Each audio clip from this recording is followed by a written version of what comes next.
Good evening everyone. तो आज के करंट इश्यूज में हम कुछ महत्वपूर्ण बिंदुओं पर चर्चा करेंगे, जिनमें पहला है एयर बबल। अब एयर बबल है क्या चीज? आपको पता होगा, कोरोना महामारी के कारण पूरे विश्व में वायु सेवा निलंबित हो गई थी। तो अब अनिवार्य रूप से वाणिज्यिक उड़ान सेवाओं को शुरू करने के लिए दो देशों के बीच एक अस्थायी व्यवस्था एयर बबल कहलाती है। अनिवार्य रूप से वाणिज्यिक उड़ान सेवाओं को फिर से शुरू करने के लिए दो देशों के बीच एक अस्थायी व्यवस्था एयर बबल कहलाती है।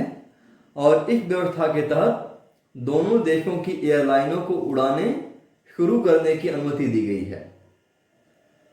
और यह व्यवस्था वंदे भारत मिशन से भिन्न है। ध्यान रखिएगा, वंदे भारत मिशन भी चलाया गया था अपने भारत में नागरिकों को विदेश खिलाने के लिए, जो चलाया था वंदे भारत मिशन, लेकिन ये उसके अलग है। और उसमें केवल भारतीय वायु वाहकों को ही उड़ानें संचालित करने की अनुमति थी, लेकिन यह दोनों देशों की जो है एयरलाइन जो होंगी वाणिज्यिक उड़ानें शुरू कर सकेंगी। और आपको पता होगा, अभी पिछले 13 सितंबर को कुल 10 देशों के साथ जो है भारत ने एयर बबल समझौता किया है। तो यह पहला महत्वपूर्ण बिंदु। अगले बिंदु पे आइए। तो भारत अमेरिका दो मंत्री स्तरीय वार्ता एवं बेका। पहले जरा जान लिए 2+2 है क्या चीज।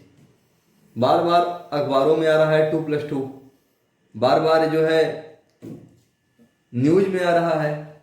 तो देखिए 1-2 जो है, इसका मतलब है भारत, 2 भारत की तरफ से और 2 अमेरिका की तरफ से। तो भारत की तरफ से कौन? रक्षा मंत्री और गृह मंत्री, और उनके जो काउंटर पार्ट हैं अमेरिका के, वो दोनों अमेरिका के।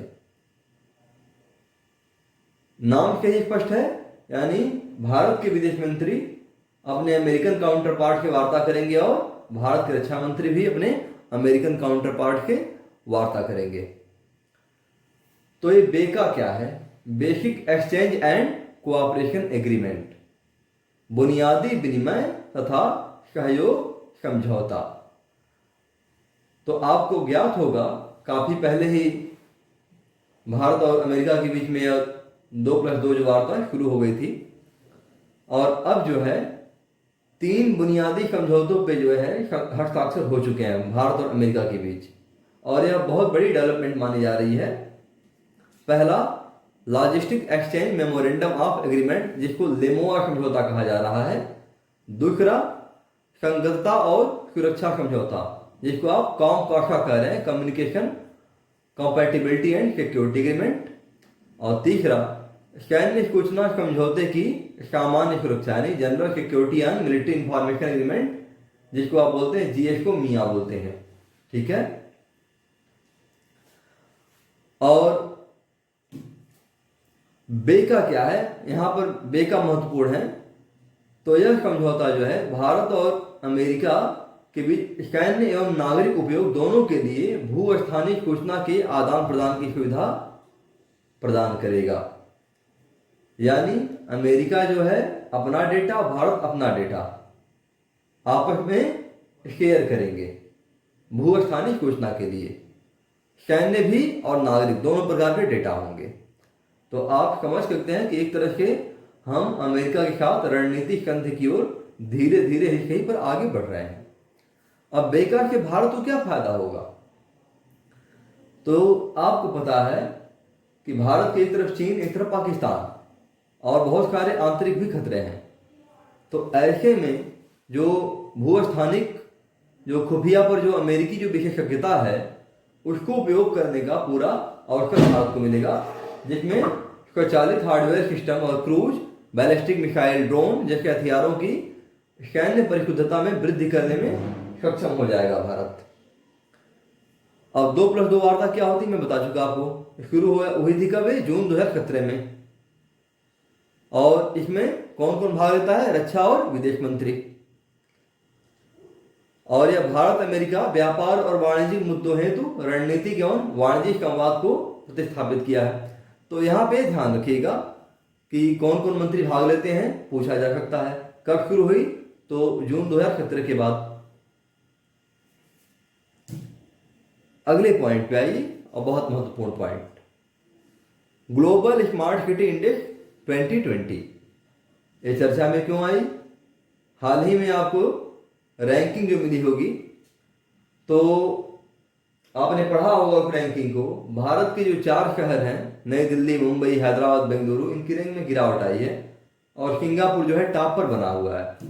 अब देखते हैं क्या है ये इंडेक्स जो है इंस्टीट्यूट फॉर मैनेजमेंट डेवलपमेंट यानी IMD और Singapore university for technology and design यानी SUTD के साथ मिलकर जारी किया गया है।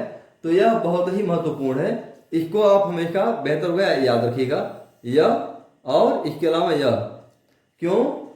जनरली इस टाइप के इंडेक्स कौन जारी करता है? वर्ल्ड बैंक, AIDB, IMF, लेकिन इनका वास्ता यहाँ पर नहीं है।